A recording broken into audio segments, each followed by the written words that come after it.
Okay, in another video I showed you how to set up this arrangement of tubes, how you connect them to the spring link if you're going to buy a spring link, to the door anchor, or just go ahead and feed the tubes through the door anchor. Now we're just going to run through the different resistance configurations that you can have, the different combinations of tubes. And the main difference between the resistance is how much you can move. When you're doing upper body, we're going to show how to pick the tubes so you can go through your full range of movement. With these aerobic and anaerobic exercises, when you do the anaerobic movements, there's going to be more actual moving forward and backward, taking a few steps out, and that's what we're going to be looking for. For the aerobic work, basically it really doesn't matter. I mean, you can use your anaerobic setup for your aerobic work. I like to just go ahead and set all the tubes up because it forms this nice belt around my waist, and I've got the top tube right even with or just below the hip bones that protrude out the front of the body here, and you can just lean into the tubes and do a nice jogging motion, which is going to be the introductory workouts I'm going to be showing you are mostly just going to be this. So, you know, the heaviest resistance will work just fine.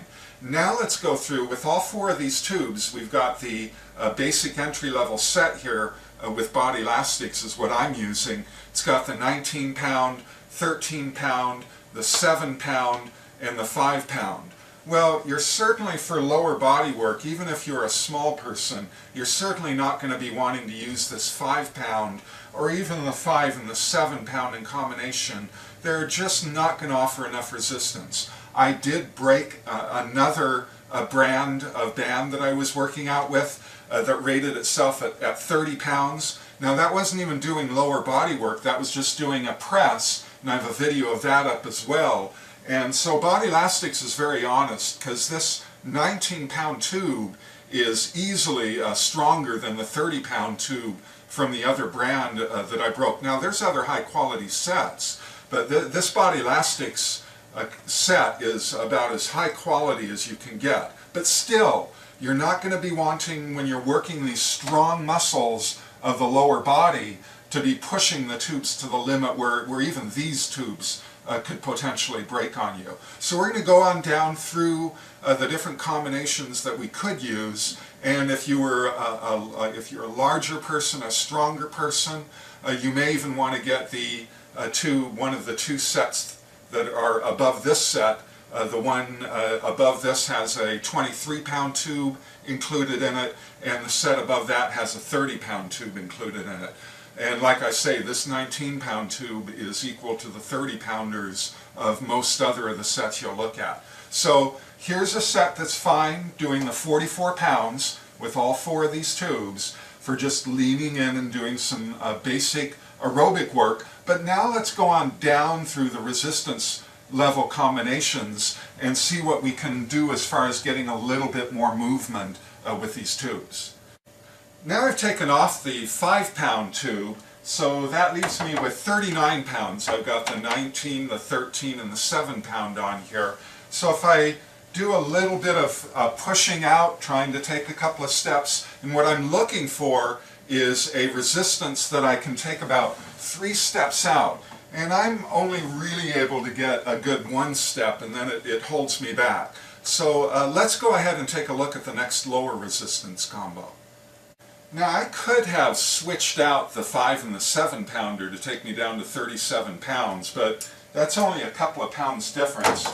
So I just went ahead and took the 7-pounder off. So now I've got the 19 and the 13, which gives me 32 pounds. And I've got a 7-pound difference between the last combination I was using. And if I do this, now you can see that I'm able to go 1, 2, 3. And I'm almost able to, 1, 2. Now see, I'm getting that 4 steps out now. So this is a really good combination for me, and probably the one that I'd settle in with. See, I can even get some different movements here. I can either just do a kind of a jogging off to the side, or I can do a turning and getting kind of an explosive movement getting off to the side. And you can see when we do these types of movement combinations that you're going to be able to really dig a lot deeper into your anaerobic capacity. So this is a pretty good combination. I'm going to go ahead and take the 13-pounder off or switch this out with the 7-pounder and take a look at what that does. Okay, now I've switched out the 13-pounder for the 7-pounder, so that takes me down from 32 pounds to 26 pounds. So we're getting some good variation in the resistances as I switch out these tubes. There's other combinations, but they're so close together that they're almost not really worth trying. So let's go ahead and now see this one I'm able to get some pretty good movement into, and this might not be a bad combination for me. Now the reason I want the stiffest combination and still able to get the movement is of course because I want to be working out with as high a resistance as I can. That's going to be what's going to be pushing me the deepest into my anaerobic capacity, but also for the tubes. Again, these Bodylastic tubes are made of the highest quality materials, and they're manufactured in a way that makes them as strong a tube as you can buy. But still, and especially if you're a large, strong person, you really don't want to be taking something with the strength of your legs, doing movements like these anaerobic movements that we're going to be doing, and try and push the tubes to the limit. So this really isn't a bad combination. I'm still feeling pretty good stability here. I'm going to go ahead and try out the 19 just to see what that feels like. Now I have the 19-pound tube all by itself here, which obviously is 19 pounds of resistance.